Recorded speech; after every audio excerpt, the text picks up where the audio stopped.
All right. Back with Pastor Gil Monrose, Mount Zion, Church of God, Seventh Day. Seventh Day. Okay. You know, I think the Seventh Day Adventist is sort of like maybe you said this what used to be a synagogue. Yeah. The Sabbath is on Saturday. Yeah. So It's like the Jewish religion, right. right? Yeah. So we are not 7 Day Adventists, but we're 7 Day. Oh, okay. So I always tell people that we're kissing cousins. Okay. We worship on the same day of the week, which is the seventh day, which is Friday night sunset to Saturday sunset. Okay. We believe that it's the day of worship, and we appreciate the fact that we can, fellowship and take the time off and be with friends and family. So we spend the full day at service. Right. We eat, we fellowship. Okay. Just catch up for the week. The world is so busy. Yeah. That anytime that you can take a pause and just reconnect with your spirit and with your friends and your family, I think is so important. Take a time out. That's right. Oh yeah, you need it. Yeah, just personal meditation and then collectively too. Right. So that's our main trust for Okay. our denomination, is that we worship on the Sabbath day. All right, good. I like that you emphasize the education aspect. Mm-hmm. Do you interact with the school system? And also, you mentioned the young men. And then the ladies going crazy at the McDonald's. Right.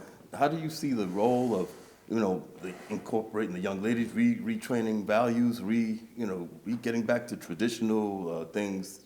Like I said, back to the family. What's your role? How do you pull those strings together? Well, if I had the answer, I tell you, I probably wouldn't be here with TGI, right? I'll be on CNN. No, that's kidding. That's next. No, I mean, no. I think that it's a tough order. It's a big lift. Yeah. I think that the men in the community, of course, has a big role to play. On Sunday, I'm speaking at Clarendon Road Church. Okay. I'm going to be speaking about the role of men in the society, and I think that we have pulled away. Normally, and even if you read the newspaper clipping on this story, most of these young girls, they're growing up in a single parent home, and the mother is the one who's doing the working. And so we see that there's a vacuum of father and leadership and male figure in the home. That's number one. Then you have another possibility, another idea of, you have most of these young ladies who sometimes they're out of school. Based on some of the accounts that we have heard, is that the one young lady who was the lead actually tried to reach out for help, but the school was not equipped to help her. Right. And so schools, our schools, let me be careful in what I say and calculated. Our schools, for the most part, have failed our students. And I think it was one of the richest men in the world. His name is Warren Buffett. I don't know if you ever heard of him. Of course. And his suggestion to fix the failing schools in Washington, D.C. is to take every single legislator who have a child in Washington, D.C. and put them in the public schools. And he said that the schools will turn around. True.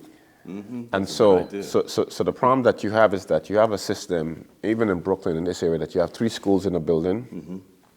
The public school who our children would need to go to have no computers.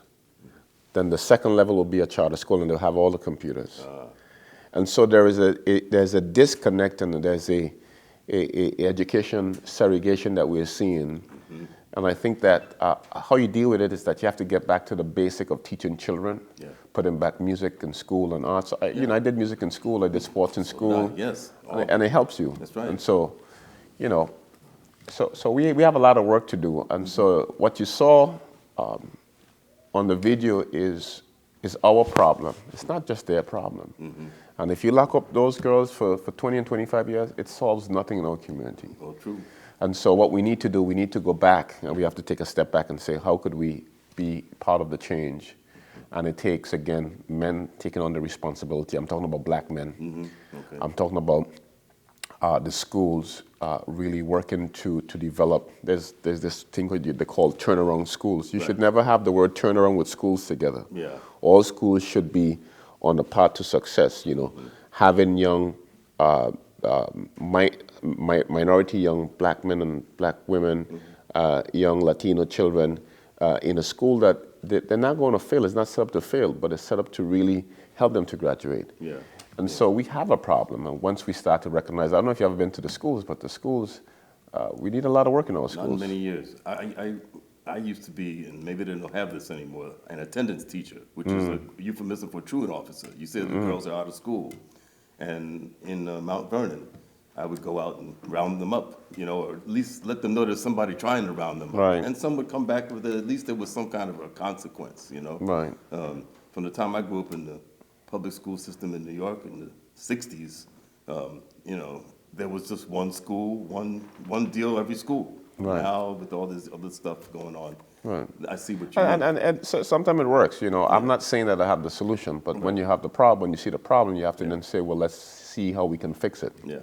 And so that's what it is. So Community Board 17, where we sit, again, our schools, they're closing, they're failing. Yeah. It's the same story, that you find, the place that you have more policing, you have less social service, you have that look at the video with the young boys who were fighting on the big brawl on St. Patrick's Day. Oh, man, I didn't even see that. Yeah, I mean, it came and went and it go. And then you have, this brawl that they call it at the McDonald's, and it's on the mind of everyone. People are making remarks and they're saying, wow, how could they behave that way? And again, it's a problem that we have in the community, and we probably should learn how to deal with it. How do you interact with the police so that they, because I was told that you were indeed brought in the precincts, and you have a voice and you have their ear, so to speak. I wish. Okay. Well, yes, we have a good working relationship together. Okay. I mean, we are liaisons on the 67 Precinct Clergy Council. We are liaisons between the community and police. And come to you? Well, we meet. Okay. Whether they come for whatever assistance we can give, and whether we go for assistance that they can give us. Okay. But the point is that we are always in constant communication. We're always working together. Okay. We're always trying to find a way to mend the relationships and move the community forward. Okay. And so, yes, we have a very strong relationship in terms of working on programs. And so, again, the community, if they feel that they can't reach out to the police and there's a barrier, our job is to be in between, to liaison, to say, here is their side, here is your side. How could we come together? How could we mend the broken fences and continue on? So that's what we work to do. That's great, because you're a man of many hats. Right. Well, many hats, but it's the same work, know. And I don't sell cars. I don't sell toner cartridges. Right. I mean, if TGI would love to have me, sure. But but the work that we do is just basically, it's an urban ministry, it's an urban setting. When God placed you in a community, we can't just worry about what happens in the four walls. Yeah. We have to look at what's happening in our community surrounding us. So when I went to school, no one told me that I would have had to, work with kids who were in trouble, and work with gun violence, and work with guns, and trying to figure out how do you get the gun from point A to point B and tell the police we have a gun, we want to bring it into the precinct, going on to the courthouse, looking for people in the jails, going to see individuals, working out deals, talking to the judge. That was never in any of my classes in seminary. And now you're being thrust into a situation where you're pastoring, but at the same time, if you have people who are coming in who have issues, what do? You have to find ways to solve the problem. So I tell my clergy leaders all the time, we don't have the right to complain. We only have the right to make change. So I can't complain. We gotta make change. Is the key, right? Yeah. All right. Well, you're on the right path, and you also work with the Borough Hall, Borough President, right, of Brooklyn. So, yes. So it's a good opportunity again just to co-convene and convene leaders, faith leaders from all across the borough, and the borough president thought it was good to highlight the different faith that we have in Brooklyn and kind of bring them together just to look at the strengths that we have to interface the faith community and houses of worship with the resources that the government has. Right. Just to kind of do that work and to connect people who are doing good work, whether it's a food pantry, whether it's an after-school program that you have, whether it's a substance abuse program that you have. How do we connect faith-based organizations? How do we connect faith leaders together to kind of come together to do the work that we're all doing separately? How do you, quickly, Well, how do you view the negativity of music, like hip hop and stuff like that, on the young men and women these days? And how would you, how would you broaden their horizons, their Right, mind? right. So I think that music and that type of culture has a big role to play. And using the N word, Yeah, exactly. and calling our women B's and H's, I think that it is something that we need to recalculate and reevaluate. Exactly.